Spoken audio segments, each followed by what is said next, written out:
Hello. So today we're going to look at the Tokarev, I think it's Tokarev, TX3. So this is the TX3. It's a pump action. It's kind of like a trench gun. So what comes in the box is the shotgun, and it's got some bubble wrap, instruction manual, chamber indicator. There's a plug for right there, so if you need to or if you want to use it for like duck hunting and stuff, you got a plug and a lock. It's just taped to the side of the box. And then here is a set of chokes, so with the key to put them in, or tool to put them in. So that's basically what comes in the box. So it's not a whole lot, but it's all you need. Now, the gun, it's actually a very nice looking gun. So this is like $269 that I paid for this. And as you can see, it's got nice wood. The wood on it is really nice looking. That's kind of the reason why I bought it, because for the cost, you figure $269, that's about half the cost of a Mossberg. And the wood on it's really nice, and the fit and finish is nice on it. Now, the action, let's see. So there's the button there to work the action, so you can hit it and then pull it back like that. The trigger's got a safety right there, or that's safe, and then fire right there, the red. So now the sights on it, it's got a ghost ring sight in the front, and then it's got one of those filament style sights. Oh, for the front is the filament.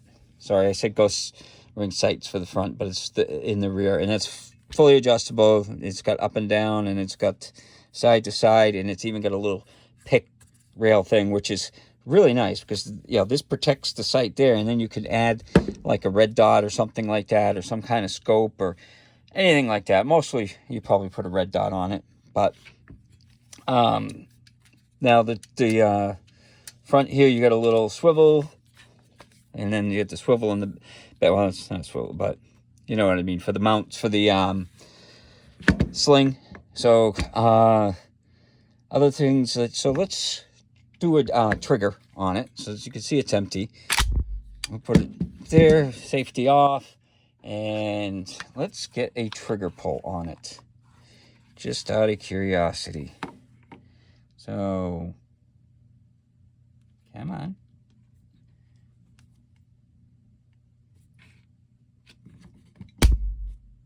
That didn't seem right. It's at 11 pounds, but it definitely doesn't feel like that.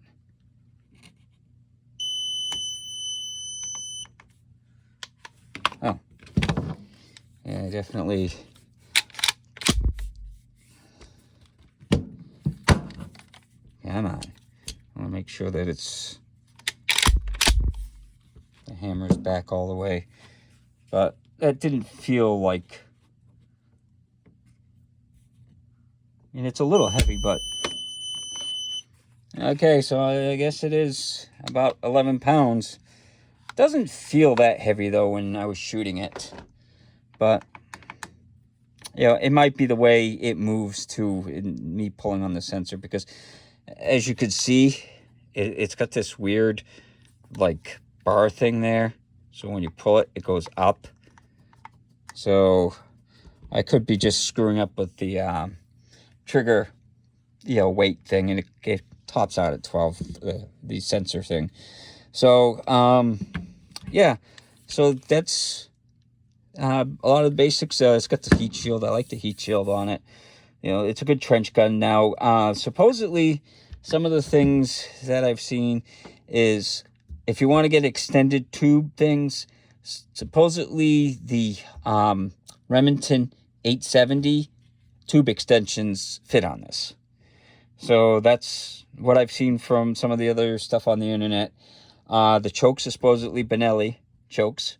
So it's kind of a mismatched thing of different guns that they put together to make it.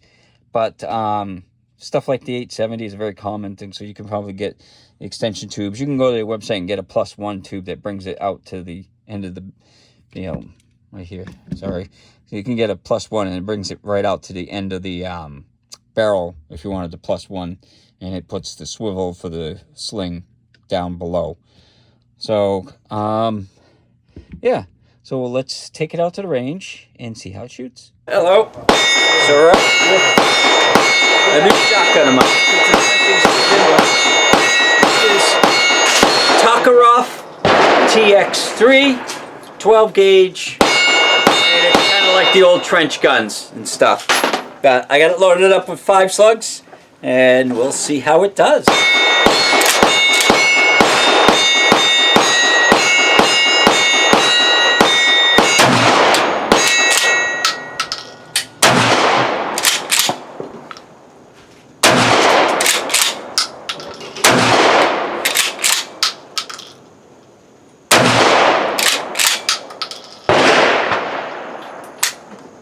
Nope, that was fine.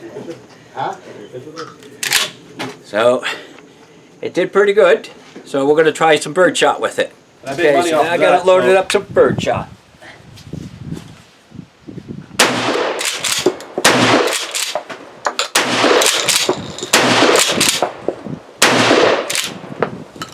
Yeah, no problem, cycled everything. So again, this is the Tokarev TX3. So out at range, I had 0 problems. I was just shooting it like 10 yards, and that's how it was hitting, and that was with these Winchester slugs. I did shoot some birdshot through it. Didn't have any problems. I didn't save a target. I was just checking that to see if it worked. So 0 problems with feed or anything like that, which is a pump action. I didn't expect it to have any problems. So one thing, though, that I want to point out that was kind of weird. So this, when I was loading this, this is what I have, and this could be just me with the small fingers, is I would try to put this in, and then when I got to the end, the thing would pop up and catch my finger. So wouldn't always do that, but so be aware. So you could get your finger stuck in there. So I was pushing that down when I was doing that, and I didn't have any problem to that. But that was one thing that loading it, I definitely I caught my finger a couple times, and I was like, okay, that doesn't feel good. So, but again, it could be, I get small fingers, so it just might be one of those things. It only happened a couple times, and then I was like, I'll just push that down. So, but like I said, it shot great. This, compared to the semi-automatic, has got a nice squishy pad, so it was much nicer to shoot, much more pleasant. The kick is the same as like a Mossberg shotgun, so it's got the nice recoil pad on it. Everything about it, felt nice. It feels nice and solid. This is pretty, solid. It doesn't rattle like some of them do. I like the looks of it. The wood on it's great.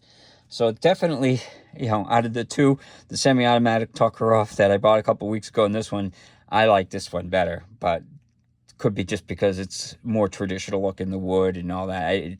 To me, it just looks nice. It fired great. It's got a lot of things like the pick rail that I like, and the heat shield and the optic fiber front. All that stuff is nice. So now taking it apart, we'll do that. I don't want to forget to show that. So this is the barrel nut, and this is real easy to take apart. So you take the nut off there, and then you pull the barrel right out like that. It comes out that easy. And then the whole thing comes out like that. And then from there, you've got the little block here. And that's what locks it in place. So when you fire. So that's how easy it is to come apart. So put it back together. You got to make sure that goes down like that. And you slide it on. You gotta hit the button, so when you're sliding it on, so that way it goes all the way back. There we go. So, and then you gotta make sure that it's not all the way forward, or else you can't get the barrel on, because that little lug goes into there. So if this is all the way forward, it'll block that. So, and then you just take the barrel and slide it. There's a little pin right there that you have to make sure that you get it into place.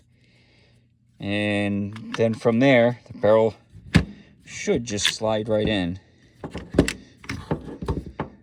Sometimes it's just hard to do this underneath the camera. So see, if it does pop up, it won't allow the barrel to go into place, and that's when you have to finagle it a little bit, like I said. So last time I went back like that, and then you don't go all the way forward, and then you can get, usually the barrel will just slide right in there. And of course, see, it's popped up. There we go. So if you're wondering why it's not going on, it's because that little thing gets popped up, and that's why. And then from there, you just put the nut back on like that, and you're good to go. And that's how you take it apart. So it's pretty easy. So cleaning it to a snap. So yeah, I think it's a great shotgun for the price. For, you know, $270 that I paid for it. It's got a nice wood stock and all that, which I just dented. But, you know, it'll get used, so it happens. But, you know, for the price, it's a great shotgun. So hopefully you enjoyed the video, and hopefully you have a good day.